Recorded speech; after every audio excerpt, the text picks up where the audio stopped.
Hi, my name is Sheila Corona. Welcome to Sassy Seer Sheila and New Light Streaming Love, as this will be seen on both channels. This is the second of the writings from Mark A. Schrock. I hope I've pronounced that correctly, that I will be recording and releasing on the channel today. This is Deep Dive Research, Systems Instability, Predictive Failure, and the Architecture of Paradigm Dissolution by Mark A. Schrock. Again, I've found his work on Facebook. I am now, I'm following him. I was not, I don't know how or why he ended up in my feed, but there it was last night. And I was immediately, as I was reading it to Lisa, taken that I was to record these. And he does give permission for sharing with attribution. And so I hope that you will go to his page and see it for yourself. And he's a journalist, and I think he has lots to offer there, although I have not taken a look around just yet. So, without further ado, Section 1, Critical Slowing Down, the Mechanics of the Unreadable System. When running analytics on Karg Island, Iran's primary oil export terminal and the obvious military target in any escalation scenario, the read was clean. The trajectory was plain as day. And by the way, this was put on his page just 22 hours ago. The read was clean. The trajectory was plain as day. Every indicator pointed to the same conclusion. And when the system stopped resolving, Trump talked about backing off. He could not get people to help him. The logic was all there, but the outcome did not follow. The signal broke apart. This maps directly to one of the most heavily researched dynamics in complex systems theory: critical slowing down. The foundational research comes from Martin Scheffer and colleagues at Wageningen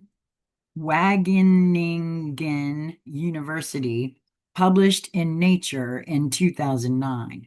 Their landmark paper, quote, Early Warning Signals for Critical Transitions, end quote, established that complex dynamical systems across every domain, ecosystems, financial markets, climate, neural networks, geopolitical structures, share a common signature as they approach tipping points.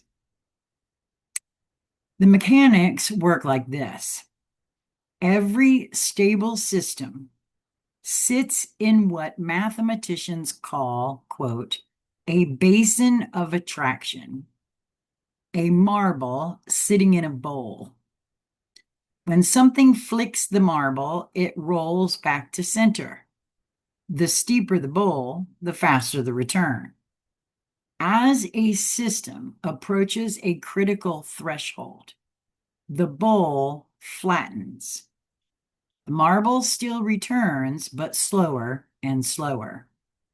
The system loses what ecologists call resilience, its capacity to absorb shocks and recover to baseline. The measurable indicators of critical slowing down are three.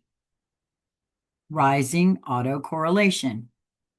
The system's state at any given moment becomes increasingly correlated with its immediately previous state. The system gets, quote, sticky. It stops responding to new inputs with new behavior and instead echoes itself. This is precisely what appears in geopolitical analytics when a leader's behavior stops tracking to new stimuli and instead repeats prior patterns with diminishing coherence. Rising variance. Fluctuations in the system get wider. The signal gets noisier. Outcomes that would previously have been suppressed by the system's own stability start appearing. In geopolitical terms, this is the, quote, flickering, contradictory signals, reversals, behavior that does not follow from stated positions. Slower recovery from perturbation. When the system is pushed, it takes longer to settle. Each shock leaves a longer tail. In the Karg Island situation, the perturbations, Trump's statements, military positioning, oil price signals, allied responses are no longer being absorbed and resolved by the system. They hang there, unresolved, accumulating. The critical finding from Sheffer's team and from subsequent research at the Potsdam Institute and the Santa Fe Institute is this: these signals are generic. They appear across radically different types of systems. Lakes about to flip from clear to turbid. Climate systems about to shift into ice ages. Financial markets approaching crashes. Neural systems approaching seizure states. The universality is the point. The specific content of the system does not matter. The mathematics of instability are the same. A 2015 study published in PLOS, Computational Biology by Meisel et al., demonstrated that critical slowing down follows precise quantitative scaling laws, consistent with saddle node bifurcation, meaning the approach to the tipping point is not random. It follows a mathematical signature that can be measured. But, and this is the critical qualifier, the scaling laws tell us the system is approaching a transition. They do not and cannot tell us what the system will look like on the other side. This is what has been unfolding. This is what broke in the analytics, not the method, the system itself. Section 2, the far from equilibrium state.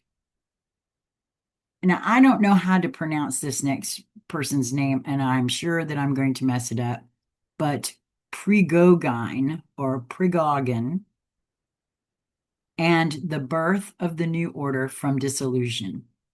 Ilya Prigogine, I'm going to say it like that, Prigogine, received the 1977 Nobel Prize in Chemistry for work that directly addresses what happens to systems in the zone described above.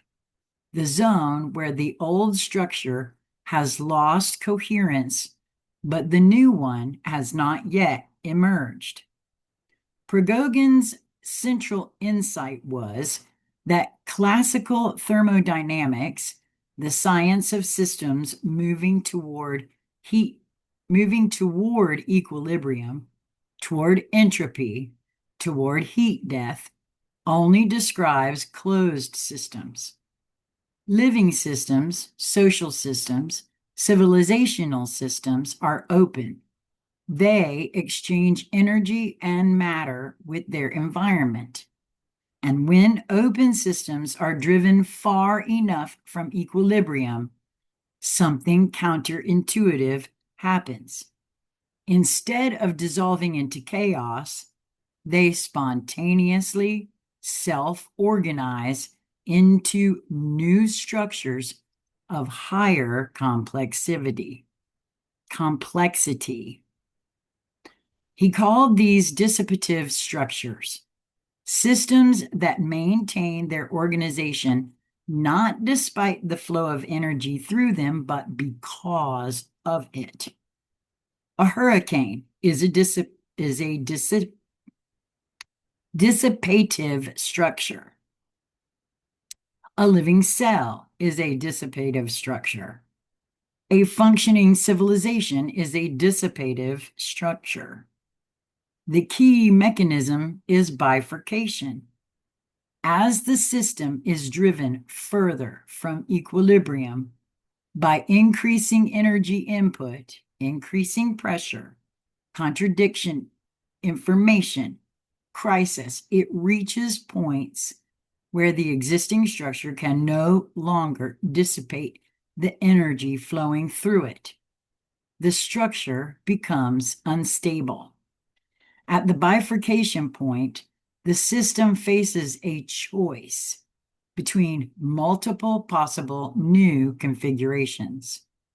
Which branch it takes depends on fluctuations, small, often unpredictable perturbations that get amplified by instability. This is the exact dynamic behind the question of when a system becomes fundamentally unreadable. In Prigoghine's framework, near the bifurcation point, the system's future is genuinely undetermined.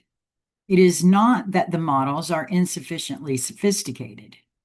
It is that the system itself has not yet chosen its path. The information, and this is why it's so important for those who are holding the light, so to speak, to continue to hold the light, in my view, from my perspective. The information about its future state does not yet exist.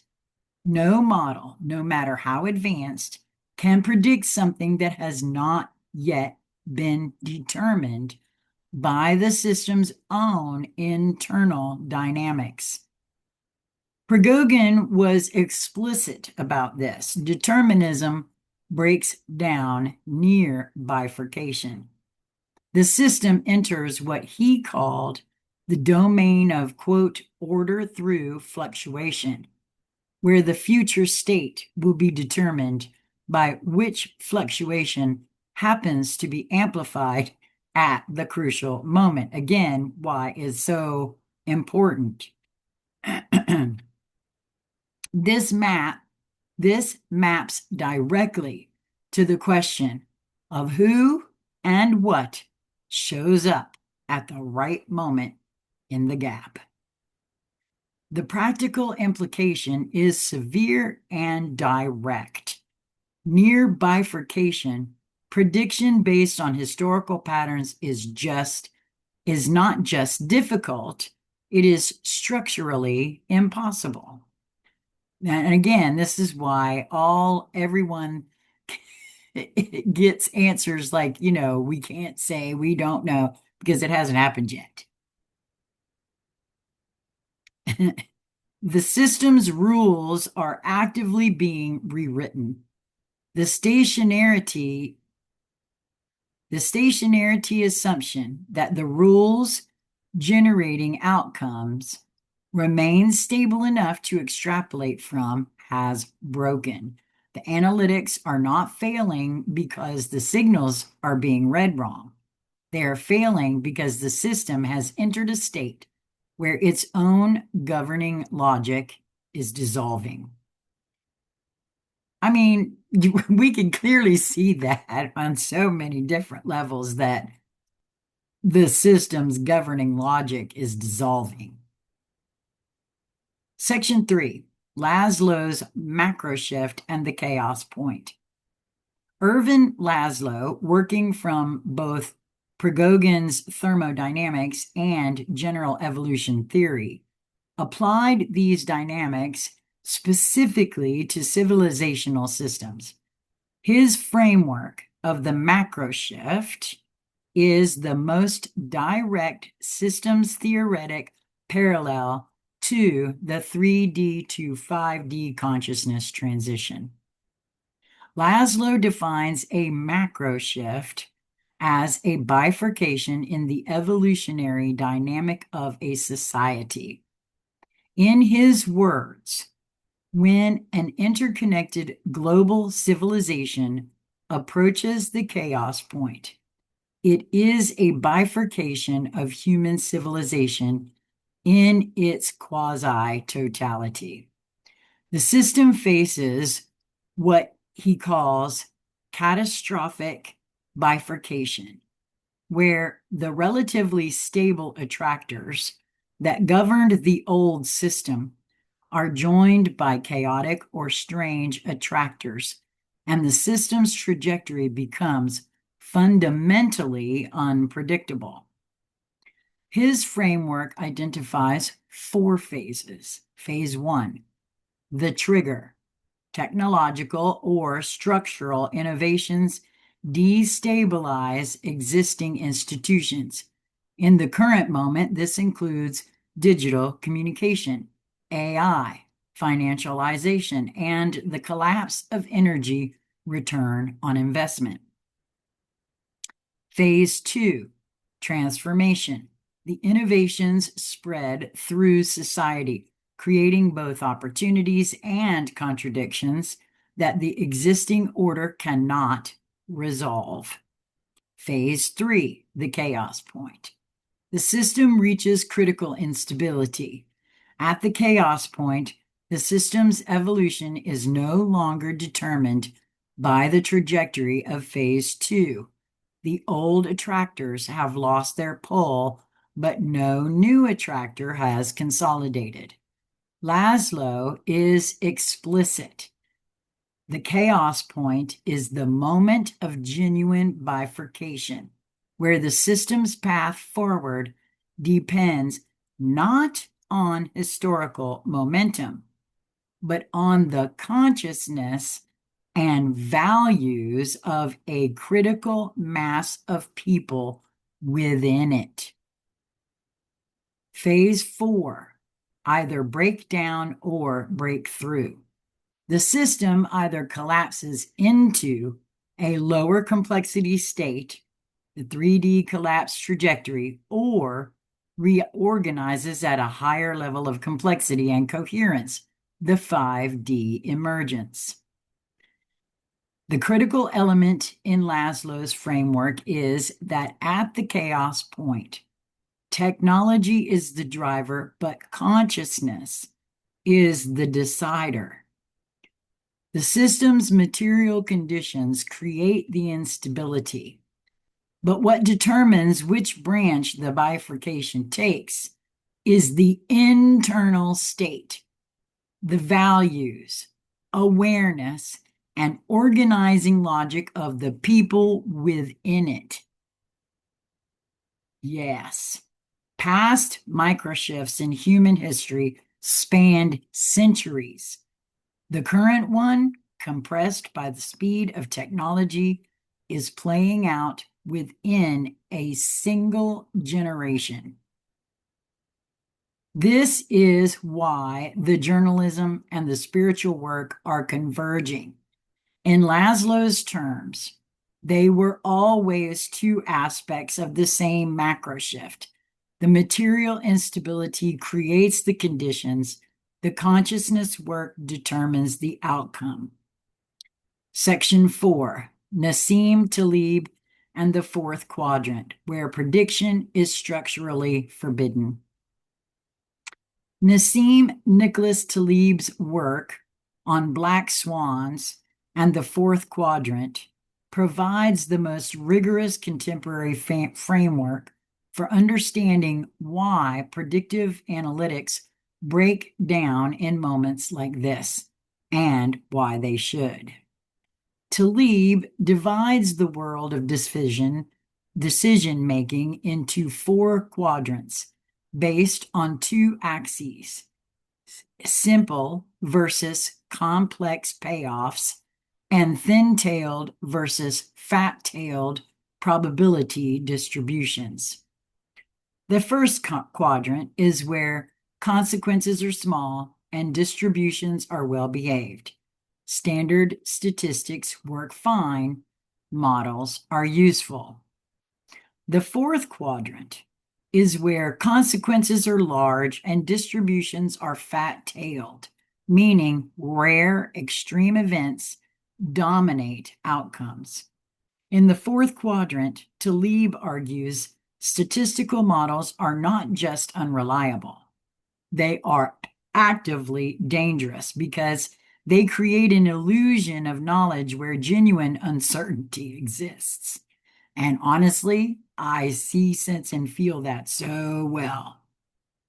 Geopolitical forecasting lives permanently in or near the fourth quadrant. Research from IARPA's forecasting tournaments, the basis for Philip Tetlock's, quote, super forecaster work, confirms this. Geopolitical events have hard to quantify data, elusive reference classes, and the near impossibility of satisfying the conditions needed for predictive model building. History unfolds only once. There is no way to observe thousands of versions of the current crisis to build regression models. But Taleb goes further than saying prediction is hard. He argues that in the fourth quadrant, the very act of trying to predict and then acting on those predictions increases systemic fragility. Models that appear to work during stable periods break catastrophically during transitions, and the false confidence they generate causes people to be maximally exposed at the moment of maximum danger. His prescription is not better models, but anti-fragility, building systems that gain from disorder rather than trying to predict and control it. This is the shift from trying to tell people what will happen next to helping them build local resilience that holds regardless of which branch the bifurcation takes. Taleb's turkey parable is relevant here. A turkey is fed every day for 1,000 days. Every day, the turkey's predictive model, quote, tomorrow I will be fed again, is confirmed. On day 1001, the turkey is slaughtered. The turkey's model was not wrong on the data available. The model was wrong because it could not, by its structure, account for the kind of event that determined the turkey's actual fate. The Karg Island analytics were not turkey models, but the systems being read have entered a regime where even the best models face the turkey's fundamental problem. The rules that generated the patterns being tracked are no longer the rules governing outcomes. This is precisely why going local matters. The systems that survive bifurcation are the ones that do not depend on prediction for their coherence. They depend on structure, relationship, and the capacity to adapt real time. That is not a spiritual platitude. That is Nassim Taleb's life work, translated into plain language. Section 5, Stanislav Grof and Spiritual Emergency, the experiential dimension of systemic dissolution. Everything in sections 1 through 4 describes the mechanics of what is happening. Stanislav Grof's framework of spiritual emergency describes what it feels like to be inside of it. Grof, a Czech-born psychiatrist who conducted decades of consciousness research beginning in the 1950s at the Psychiatric Research Institute in Prague and continuing at Johns Hopkins and the Maryland Psychiatric Research Center identified a pattern. Certain extreme psychological states that conventional psychiatry classified as pathology were actually developmental crises, difficult stages in a natural process of consciousness evolution. And we've talked about that, Conscious Conversation Central, and in other conversations about how I have long suspected what has been classified as mental illness in many cases is nothing short of consciousness either emerging or just different states that, because those that are in charge of things didn't realize what they were seeing or recognize what was happening, classified it as an illness. This, from Groff, seems to suggest that they were difficult stages in a natural process of consciousness evolution. If you've been heavily programmed and conditioned to see things a certain way in your life, and all of a sudden you can see things completely differently, then all of those around you now who are still operating on a different way think of you as mentally ill. Ask me how I know this. He identified 10 categories of spiritual emergency: the shamanic crisis, Kundalini awakening, episodes of unitive consciousness, psychological renewal through return to the center, crisis of psychic opening, past life experiences, channeling and spirit communication, near-death experiences, close encounters, and possession states. The common thread across all 10 is that the individual's existing framework for understanding reality, their map of what is real, what matters, and how the world works, undergoes a forced dissolution. Groff's key insight was that these crises are not breakdowns, but breakthroughs, struggling to happen. If the process is understood and supported, it leads to what he called emotional and psychosomatic healing, creative problem solving, personality transformation, and consciousness evolution. I could not agree more. If it is suppressed or misunderstood, it becomes destructive, a genuine pathological break. The term, quote, spiritual emergency itself contains the dual meaning: emergency as crisis and emergence as the potential for rising to a higher state. Groff's individual framework scales to the collective. Groff himself, in collaboration with Laszlo and Peter Russell, wrote, quote, "The Consciousness Revolution," explicitly, I think I want to read that, explicitly connecting his clinical observations to the civilizational crisis. He and his colleagues at the 1988 International Transpersonal Association Conference produced Human Survival and Consciousness Evolution, directly framing the global crisis as having a common denominator: the stage of consciousness evolution of the human species.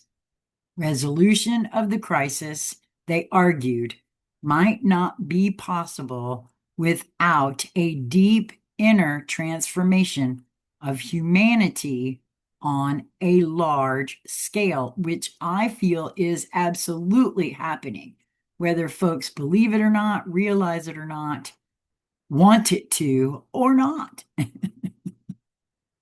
Applied to a collective, Groff's clinical pattern describes precisely what populations are experiencing in the current moment.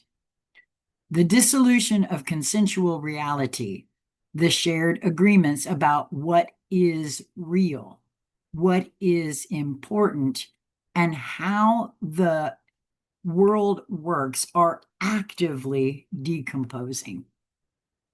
Institutions that were assumed to be stable, governments, markets, alliances, media, the rule of law, are behaving in ways that violate the shared map.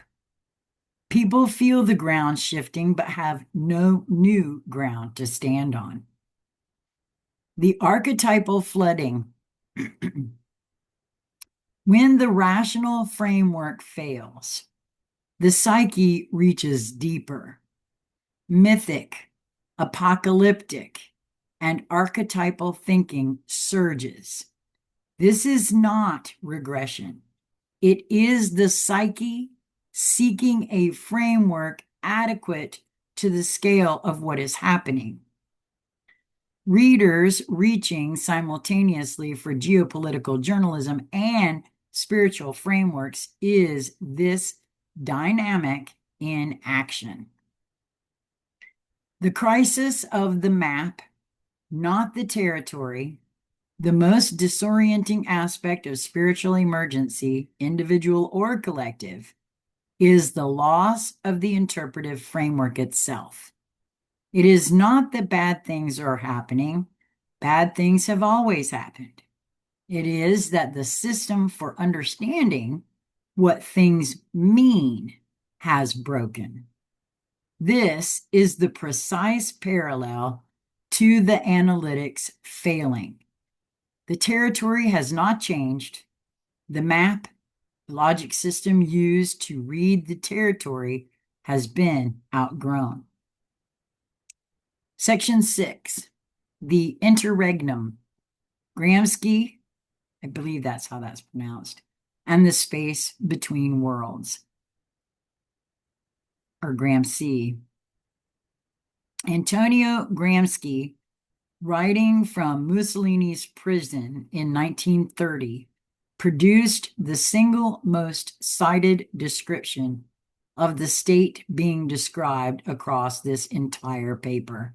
Quote, "The crisis consists precisely in the fact that the old is dying and the new cannot be born. In this interregnum, a great variety of morbid systems appear." End quote. Philosopher Slavoj Žižek, I'm sure I murdered that, later rendered this more loosely. The old world is dying, and the new world struggles to be born.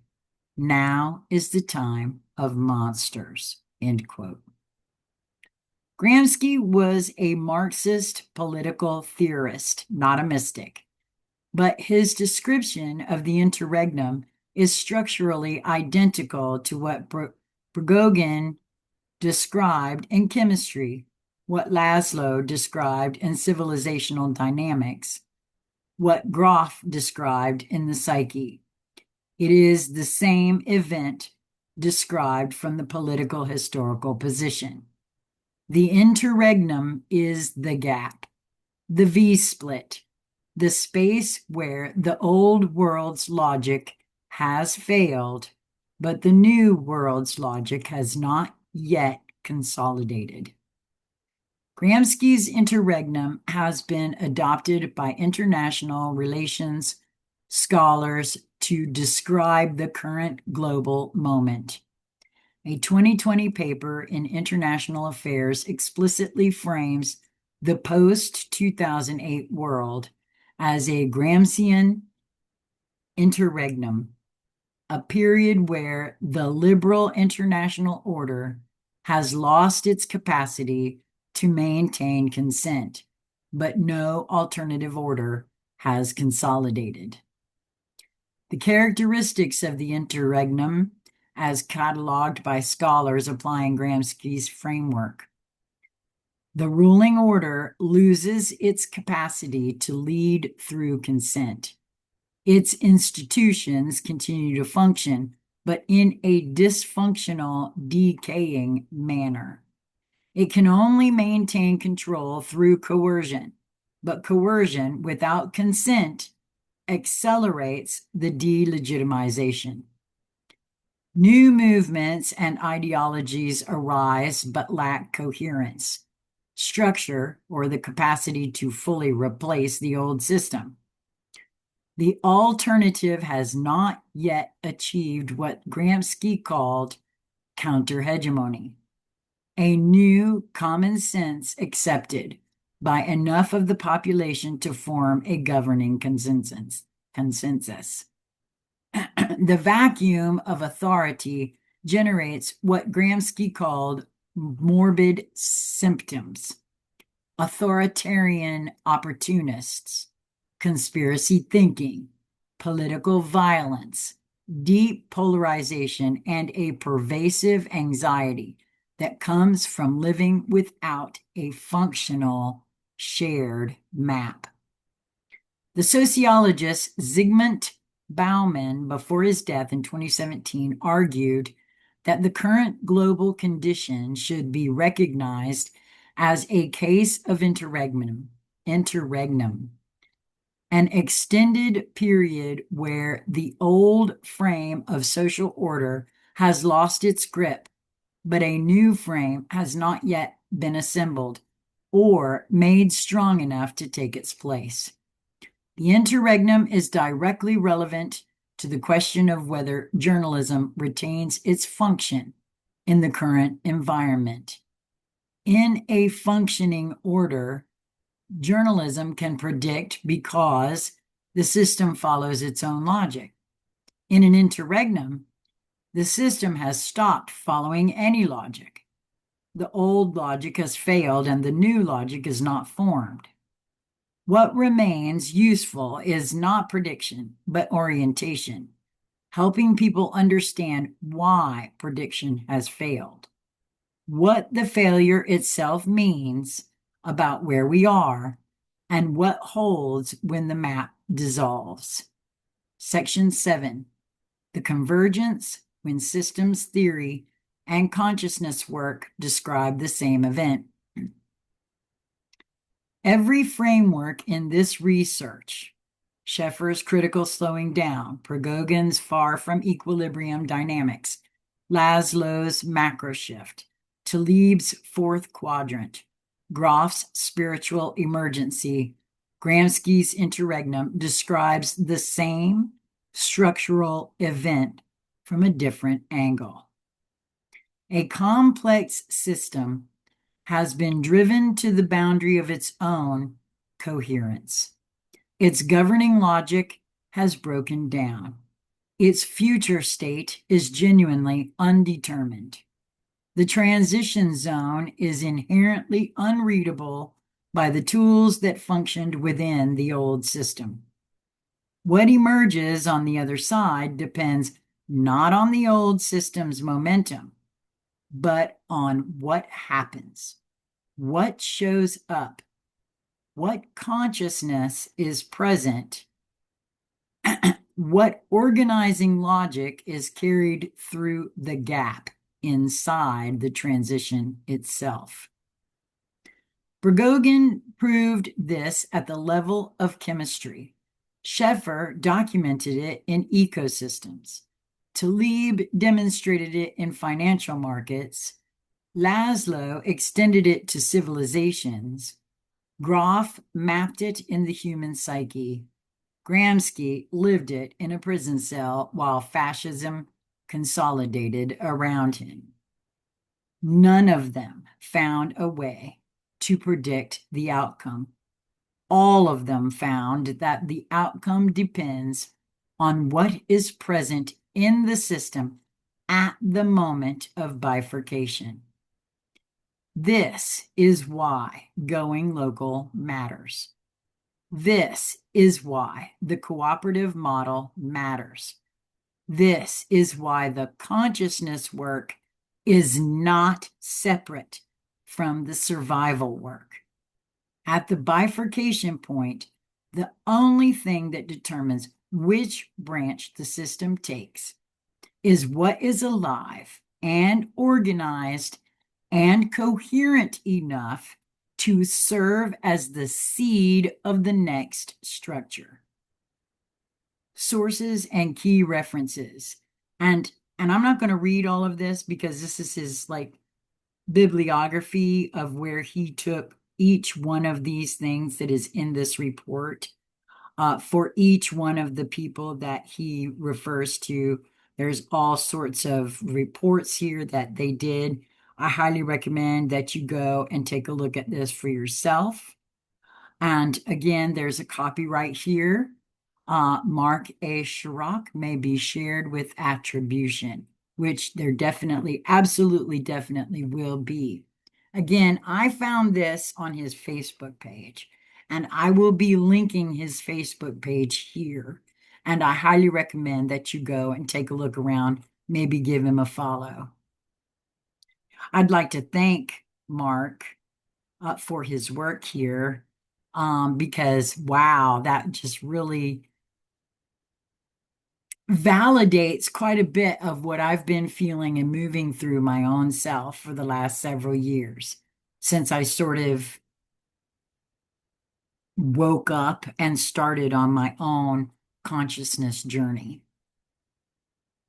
So I hope that you will move towards that which brings you joy in each moment that presents itself to you, and ask yourself, what if that is what you're here to do? That which brings you joy. Because I personally feel that that's a very strong possibility. Each one of us are completely unique. We are part of the all that is, and it takes everyone. And so until we meet again, be well, my friends.